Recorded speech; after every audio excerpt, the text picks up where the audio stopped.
Little did I know, around 3 weeks after purchasing this little beauty, were DJI going to release a brand new Mavic Air 2.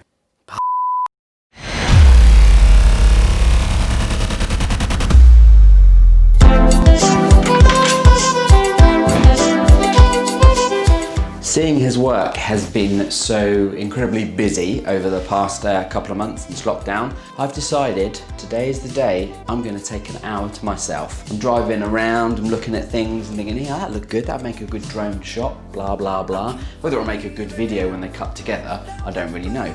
But I'm going to go out and get some drone shots and relax and fly the drone just for an hour. What do we need if we're going to fly a drone? We need a drone, a camera, a laptop for emergencies, and keys. So that's it. Let's go.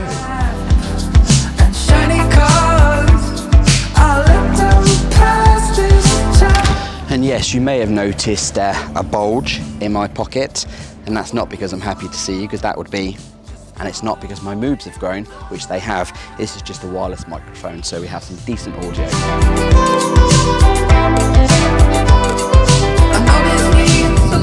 So I found a nice quiet place. That'd be the GoPro. So yeah, I found a nice quiet place tucked away under a tree, so I'm shaded because this gets burnt, in Emsworth for the first shot that I've been wanting to achieve. And that shot is a pulling back kind of aerial shot. Firmware update's all done, but now it needs calibrating. Ha, there we go, we have a picture.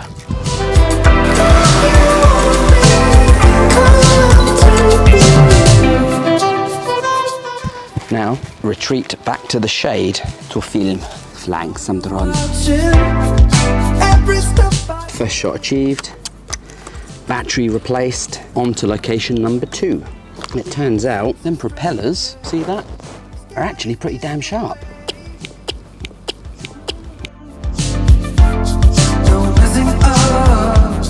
For shot number 2, there is a tree in the middle of a field right over there. To be able to do it, the tree is literally over there. You can see that. And there's the coast. So I think it will make a nice shot. I've just got to work out how I'm going to get there. It's like a maze. Everywhere's a dead end. Excuse the pun, but dead end because I'm in a graveyard. It wasn't intentional. I don't know whether I'm going to be able to get through this and out the other side to the coast, or at least to a public footpath. Oh, what's this? A footpath. Bonus. Look at that. Perfect. There was a sign saying footpath, so although I'm in someone's field, hopefully I'm allowed to be here, because I don't want any more Angry Jetti scenarios. Cows, coast. I love living so close to the water.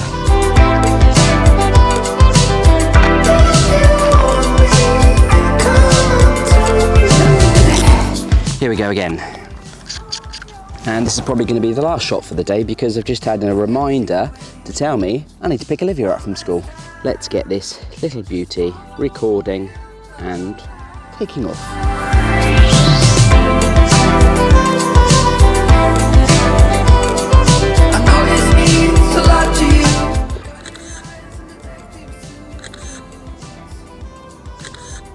I'm doing a hyperlapse, or at least I think I am. What's happening is the drone is moving forward ever so slightly, and as it does this, it's taking a picture. According to this, to get a 20-second hyperlapse, it needs about 16 minutes of recording of moving, taking a photo, moving, taking a photo, etc., etc. That didn't get anywhere near 15 minutes, and these are supposed to last for like 30 minutes. Oh, okay, this is a new battery, new fully charged, or I thought, but actually it's down to 60% because they're smart batteries. Because they haven't been used for a few weeks, they've started to discharge themselves, hence why I'm not getting the flight time. Right, let's try again. We're aiming for that tree before the battery runs out and before the school pickup.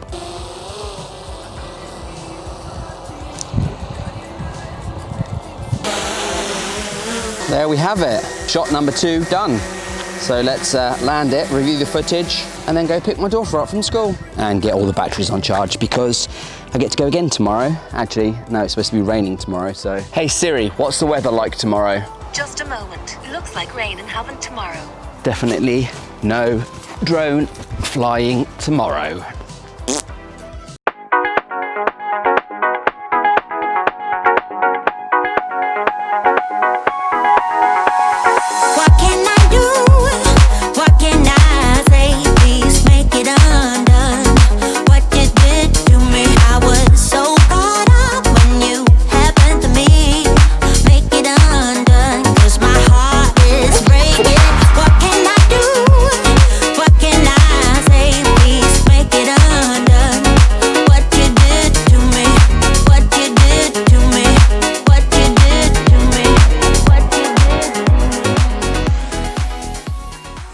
So those of you who watch my video know that I have crashed a couple of my Mavic Airs a few times. No surprise there. So I decided to upgrade from the Mavic Air to the Mavic 2 Pro with a lovely Hasselblad 1-inch sensor.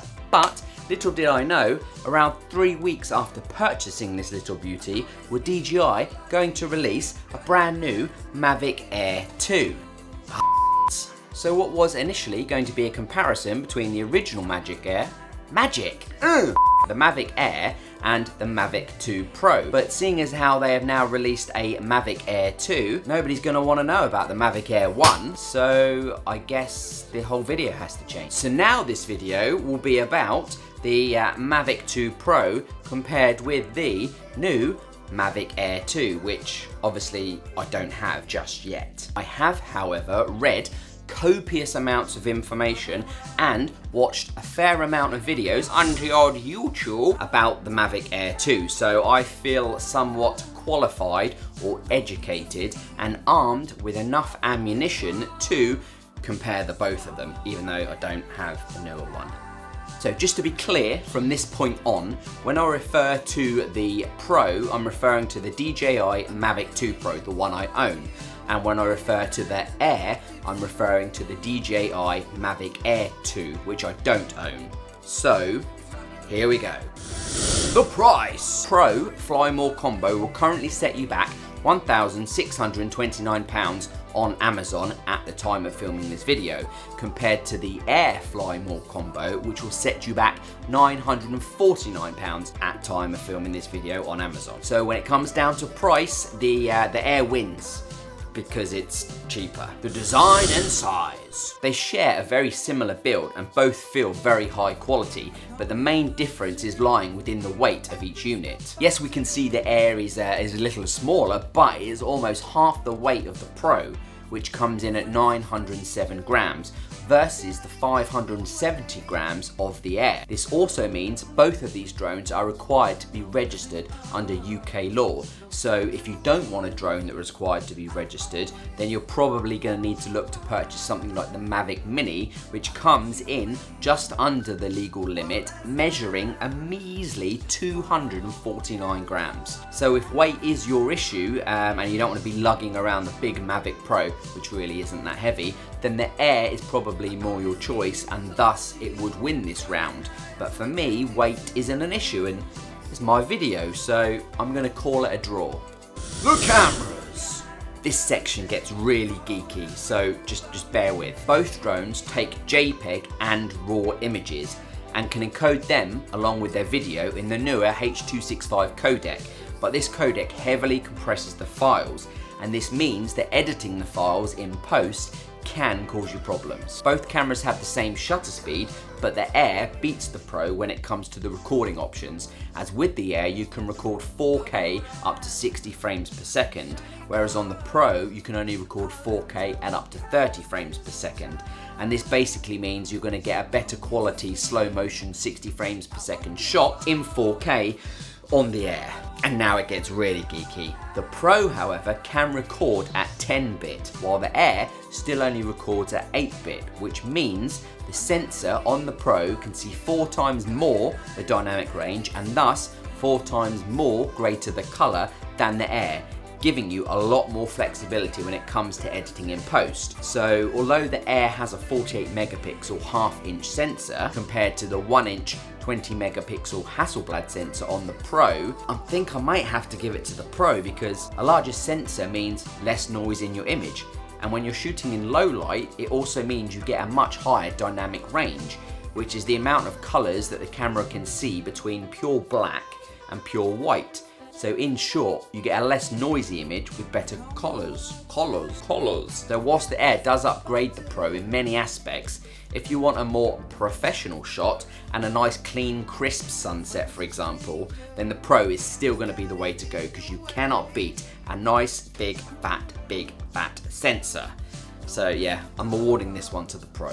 Obstacle avoidance. Now the Pro has more physical sensors around the whole drone compared to the Air, but what the Air lacks in sensors, it makes up for in technology to make better use of what it does have, and in turn this creates a more reliable obstacle avoidance system on the Air. But we can't disregard the fact that the Pro does have a lot more sensors, giving a full omnidirectional obstacle avoidance system on the Pro. So if you're like me and you need all the sensors you can get your hands on, which you do not turn off, then the Pro has to win this category. But the Air does come in a close second, although I may be being a little biased about the whole crashing thing.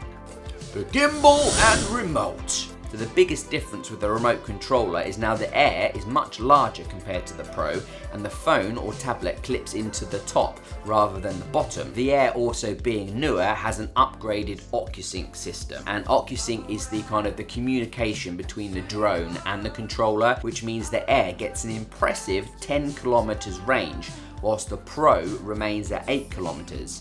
And it kills me to say it, but range is kind of a good thing when it comes to drones, so in this instance the win has to go to the Air. But the gimbals are the same, they both share the same 3-axis gimbal with the same range of movement, so maybe a tie? So I'm now going to put an image on the screen from a website called unlimiteddrones.com, which gives a kind of a graphical comparison of everything we've been talking about. So be sure to pause your video now if you want to see this and read it in a lot more detail. So based on everything I've just been talking about, and a lot of things that I haven't talked about, the Air, for me, would be lovely. Lovely. It's smaller, lighter, got that bit of extra range, and obviously it's new and shiny.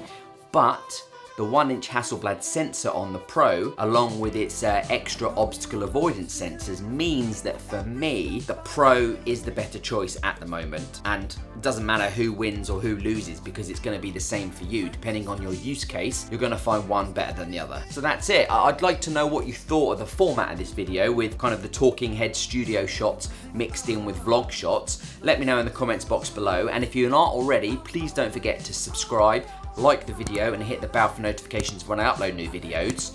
And as always, any comments, questions or feedback in the comments box below. And as I always say, thank you for watching, it means a lot, and until next time, I will see you in the next video. How for Nat. Goodbye, internet. Throw this shade on me, like they all hate on me. Don't bring that rage on me. Why they throwing shade on me, like they ashamed on me? I thought, what is